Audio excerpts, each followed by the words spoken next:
యేసు, నీవు వెళ్ళుము, నీ కుమారుడు బ్రతికియున్నాడని అతనితో చెప్పగా, ఆ మనుషుడు యేసు తనతో చెప్పిన మాట నమ్మి వెళ్ళిపోయెను.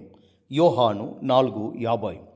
ప్రార్థన చేయునప్పుడు మీరు అడుగుచున్న వాటి నెలను పొందియున్నామని నమ్ముడి. మార్కు 11:24. ఏదైనా విషయాన్ని ఖచ్చితముగా ప్రార్థన చేయవలసి వచ్చినప్పుడు దేవుడు మీద నమ్మకము కుదిరేదాకా ప్రార్థించాలి. జవాబు వచ్చినందుకు దేవునికి హృదయపూర్వకముగా కృతజ్ఞతలు చెల్లించగలిగేంత వరకు ప్రార్థించాలి. జవాబు ఇంకా ప్రత్యక్షం కాకపోతే అది అవుతుందా లేదా అన్న అపనమ్మకం నీలో ఉన్నట్టుగా ప్రార్థించకూడదు. ఇది జరిగేలా లేదు, జరిగేలా చెయ్యి ప్రభువా అని ప్రార్థించకూడదన్నమాట. అలాంటి ప్రార్థన ఏమీ సహాయము చెయ్యదు, సరికదా, అడ్డుబండ అయి కూర్చుంటుంది. ఇలాంటి ప్రార్థన నీవు చేసినప్పుడు నీవు ఉన్న కాస్తో కూస్తో విశ్వాసం కూడా పూర్తిగా తుడిచిపెట్టుకుపోతుంది. ఇలాంటి ప్రార్థన చేయాలి అనే ప్రేరేపణ ఖచ్చితముగా సైతాన్ నుండి వచ్చినదే. అవసరమైన విషయాన్ని మరోసారి దేవుని ఎదుట విజ్ఞప్తి చేయడంలో తప్పు లేదు. అయితే ఆ ప్రార్థనలో విశ్వాసం ఉట్టిపడుతూ ఉండాలి. విశ్వాసం ఆవిరైపోయేదాకా ప్రార్థించవద్దు. జవాబు కోసం కనిపెడుతున్నాను, నీ మీద నమ్మకంతో ఉన్నాను, నీ నుండి రాబోతున్న ఆ జవాబు కొరకు వందనాలు అంటూ ప్రార్థించాలి. జవాబు వస్తుందని తెలిసి దానికోసం స్తోత్రాలు చెల్లించడం కన్నా గట్టి విశ్వాసం వేరే లేదు. విశ్వాసాన్ని తుడిచిపెట్టే దీర్ఘ ప్రార్థనలు దేవుని వాగ్దానాలను తృణీకరించడమే కాక మన హృదయంలో అవును అంటూ మెల్లగా వినిపించే ఆయన స్వరాన్ని కూడా నొక్కేస్తాయి. ఇలాంటి ప్రార్థనలు హృదయంలోని అల్లోకల్లోలని తెలియజేస్తాయి.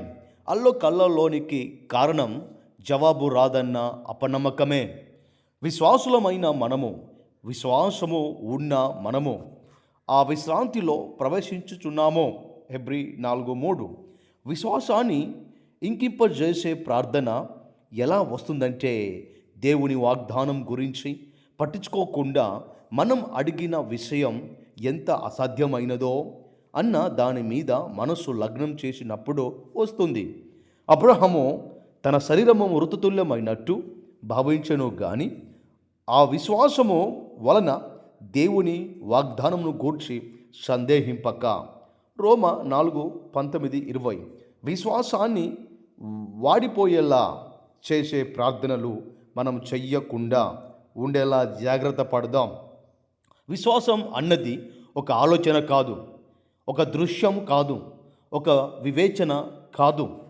దేవుడి మాటలను ఉన్నదున్నట్టుగా నమ్మడమే.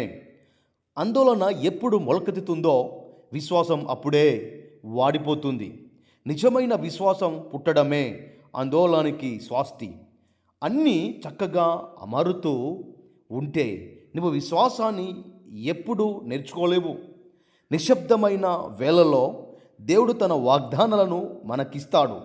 గంభీరమైన కృపగల మాటలతో మనతో తన నిబంధనను స్థాపిస్తాడు. ఇక వెనక్కి తగ్గే ఆ మాటల్లో ఎంతవరకు మనకి నమ్మకం ఉన్నది కనిపెడతాడు. ఆ తర్వాత శోధకుడిని మన దగ్గరికి వచ్చేందుకు అనుమతిస్తాడు. మనకి సంభవించేవన్నీ దేవుని మాటలకి వ్యతిరేకంగానే జరుగుతున్నట్టు కనిపిస్తాయి. ఈ సమయంలో విశ్వాసానికి పట్టాభిషేకం జరుగుతుంది, నమ్మకం గెలుస్తుంది. ఇప్పుడైతే మనం చెలరేగే తుపానులో మన సాటి వాళ్ళంతా భయముతో వణికి పోతున్న వేళ జయ ఉత్సాహంతో కేకలు పెట్టాలి. దేవుడు చెప్పినట్టే చివరికి జరుగుతుంది. నేను ఆయనను నమ్ముచున్నాను. దీనకరుడు జీవించినంత కాలం, నక్షత్రాలు ప్రకాశించినంత కాలం మరణములోను మనుగడలోను విశ్వసించండి. ఆయన జ్ఞాన హస్తాలే మనల్ని నడిపిస్తాయి. చీకటి దారైన దివ్య సంకల్పపు దివ్యలు వెలుగుతూ ఉంటాయి. ప్రియ సహోదరి సహోదరుడా, అబ్రహాము వలె విశ్వాసంతో ముందుకు సాగినట్లయితే అబ్రహాము దీవించబడ్డట్లుగా ఈరోజు ఈ మాటలు వింటున్న ప్రియ సహోదరి సహోదరుడా, మీరు దీవించబడి ఆశీర్వదించబడి అనేక మందికి దీవెనకరంగా ఉంటారు. దిగులు పడక, అధైర్యపడక, నిస్పృహలో నిస్సహాయస్థితిలో ఉండక విశ్వాసంతో నిలబడు. దేవుడు గొప్ప విజయం నీకు ఇవ్వబోతున్నాడు. God bless you.